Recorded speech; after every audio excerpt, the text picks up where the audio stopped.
Homosassa, Florida. The early morning of February 24, 2005, 9-year-old Jessica Lunsford was asleep in her bedroom in the mobile home she shared with her father, Mark, and her grandparents in a small, quiet community about 75 miles north of Tampa. When Mark went to check on her that morning, expecting to find his daughter still asleep the way she always was at that hour, her bed was empty. Jessica was gone. Mark knew almost immediately that this wasn't the kind of thing a 9-year-old does on her own. She hadn't run off. Something had come into that house in the night and taken her. Before we go any further into the search that followed, I want to tell you who Jessica was, because a case like this one tends to get remembered almost entirely through the legislation it eventually produced, and it matters that we not let that happen here. She was 9 years old, a third grader, a little girl who, like so many 9-year-olds, kept a favorite stuffed animal close, a small purple stuffed dolphin she rarely let out of her sight, the kind of small, ordinary comfort object that makes an entire childhood feel steady and safe. She lived with her father and grandparents in the kind of close, unremarkable, rural Florida community where neighbors generally knew each other, at least well enough to wave, at least well enough to believe their children were safe playing within a few hundred yards of home. Homosassa is the sort of place where families move specifically because it feels like exactly the kind of quiet, small-town setting where nothing like this is supposed to happen.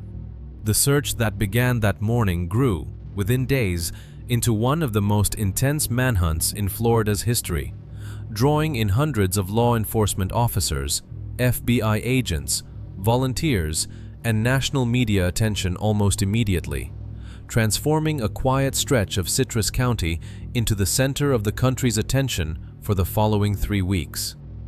Search dogs combed the wooded areas surrounding the Lunsford home. Divers checked nearby waterways. Volunteers organized grid searches across the surrounding countryside, handing out flyers with Jessica's photograph at gas stations and grocery stores throughout the county.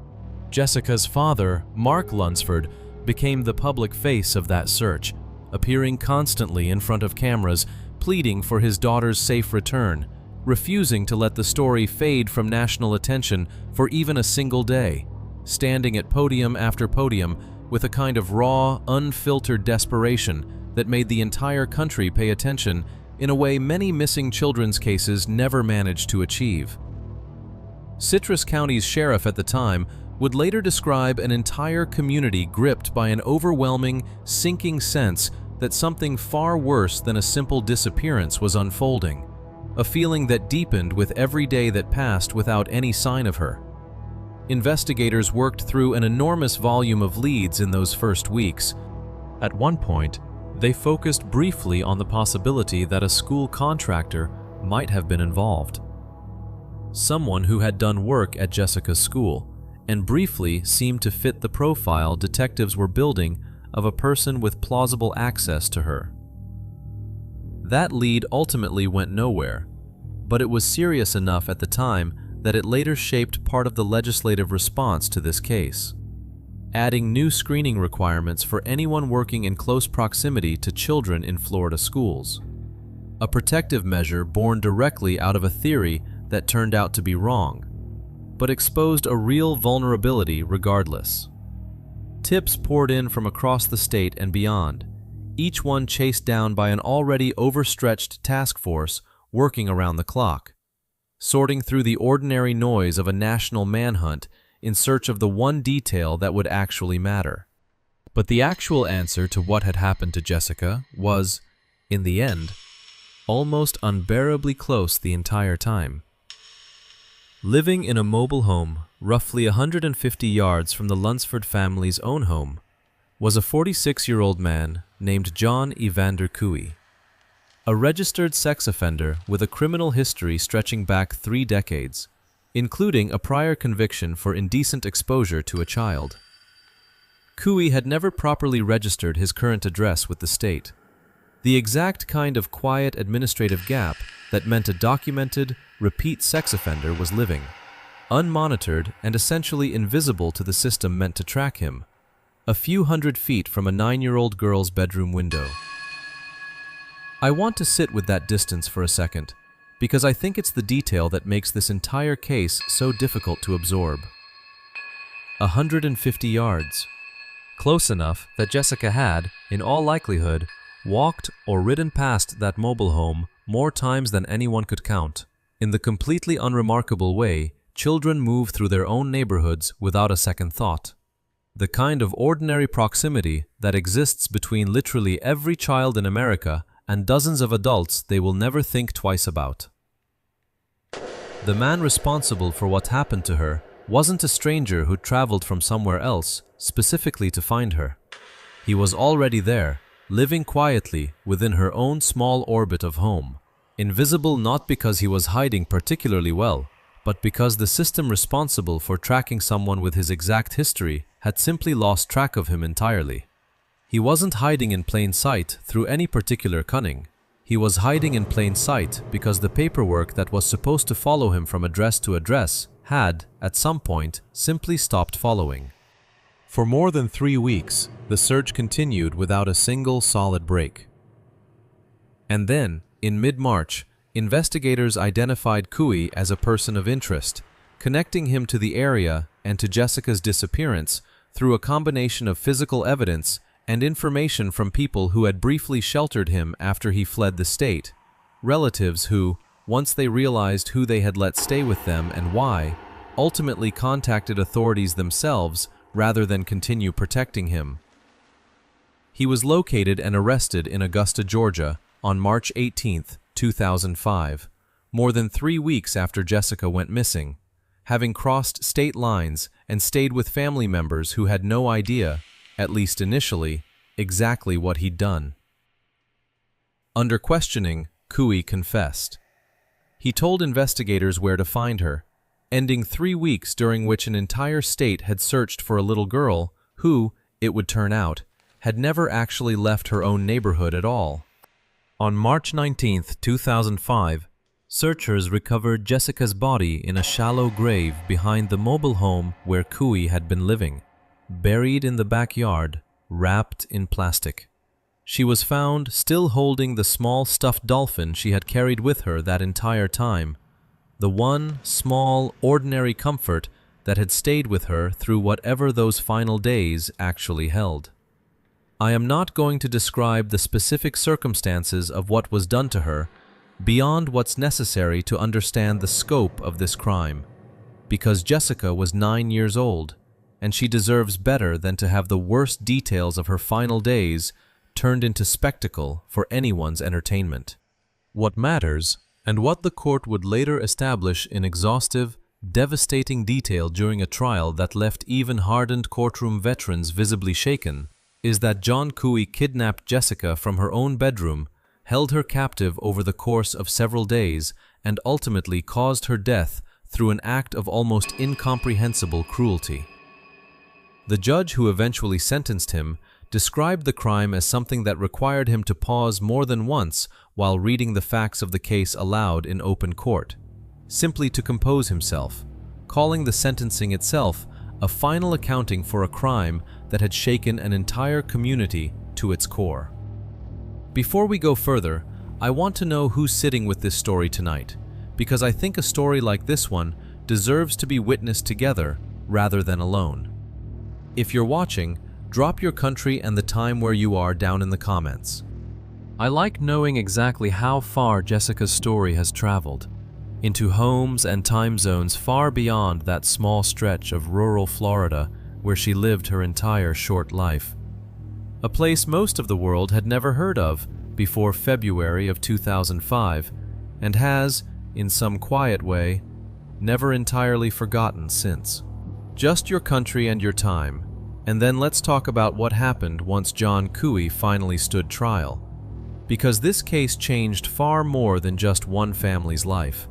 The trial didn't begin until 2007, 2 years after Jessica's murder, delayed in part by extensive pre-trial legal battles over Cooey's statements to police, and by the sheer weight of evidence prosecutors had to prepare.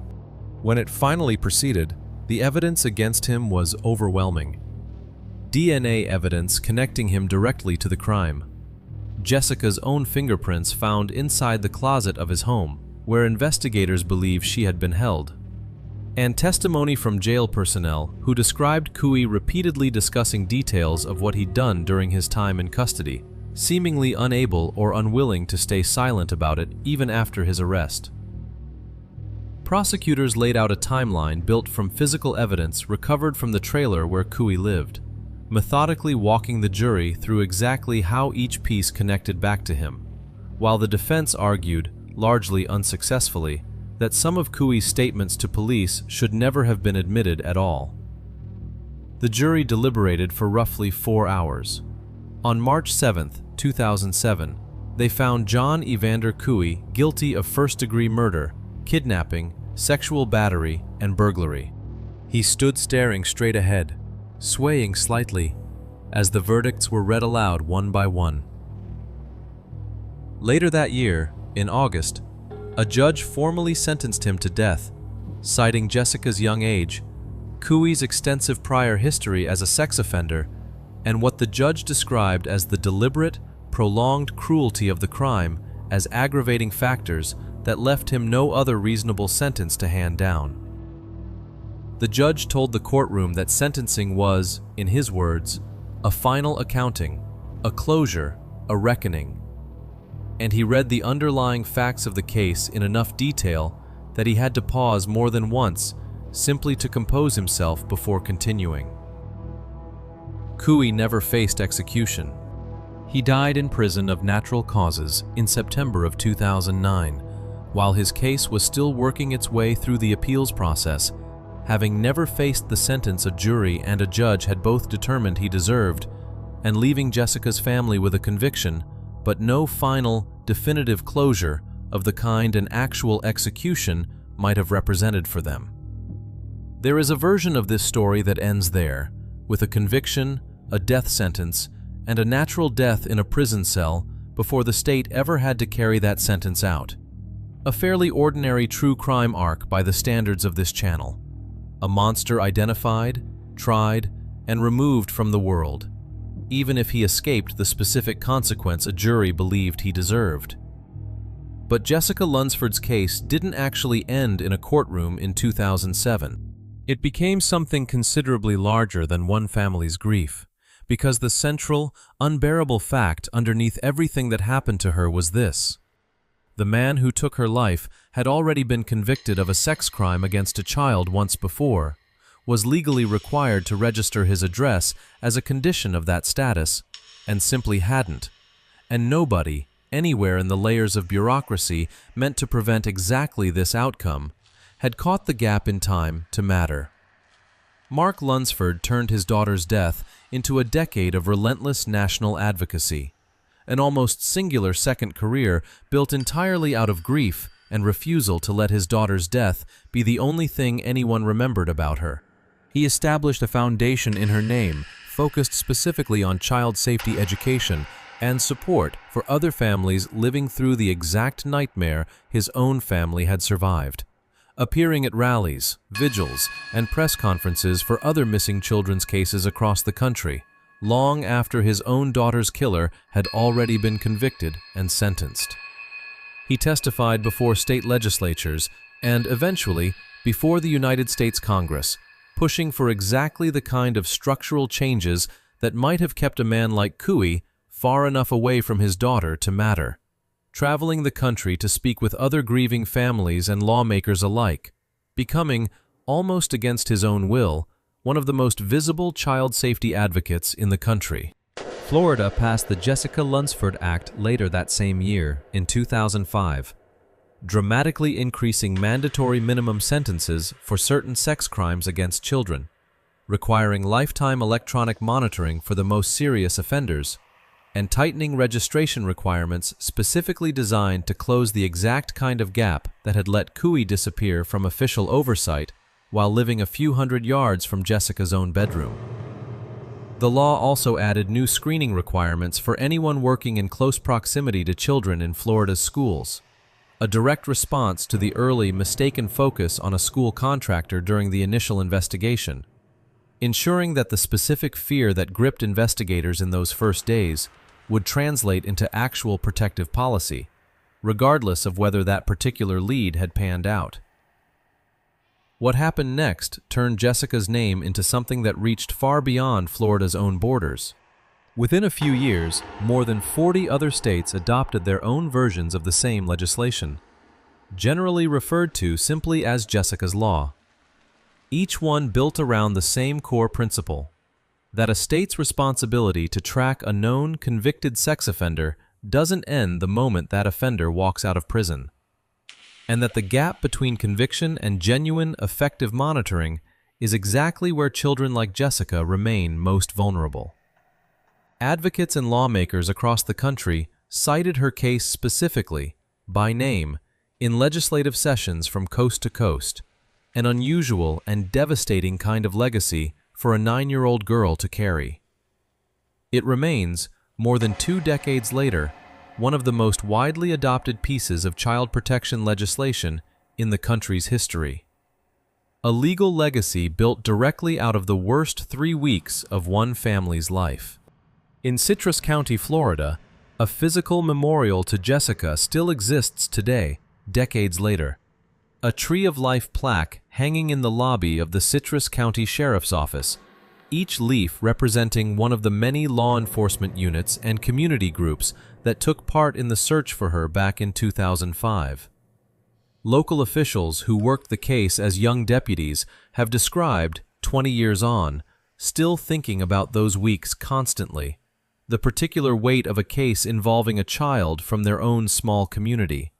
The sense, as one sheriff put it, that something like this simply wasn't supposed to be able to happen to one of their own kids. That same sheriff described watching an entire community rally together during those 3 weeks in a way he'd never seen before or since.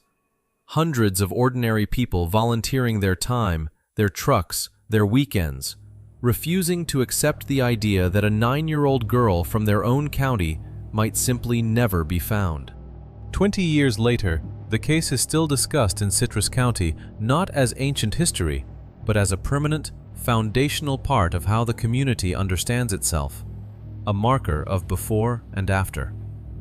Deputies who joined the department long after 2005 are still trained, in part, with Jessica's case as a reference point for exactly why registration and monitoring requirements exist in the form they do today.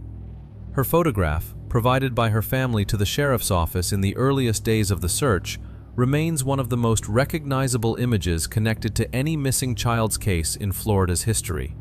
A smiling third grader who had no idea, in that ordinary snapshot, that it would become the image an entire state would search for so desperately in the weeks that followed. Jessica Lunsford was 9 years old. She was a third grader who carried a small stuffed dolphin everywhere she went, who lived with her father and grandparents in a quiet corner of rural Florida, in the kind of neighborhood most families assume, reasonably, is safe. The man responsible for her death had been living close enough to see her window from his own front yard, invisible to the very system built specifically to prevent exactly this. Her father spent the years that followed turning unbearable grief into a nationwide campaign that, by any reasonable measure, has almost certainly kept other children safer than they otherwise would have been, even though nothing it produced could ever change what happened to his own daughter. Her name is now permanently attached to laws in more than 40 American states, an entire legal architecture built, piece by piece, out of the space between what should have been tracked and what actually was. Rest in peace, Jessica Lunsford. See you in the next case.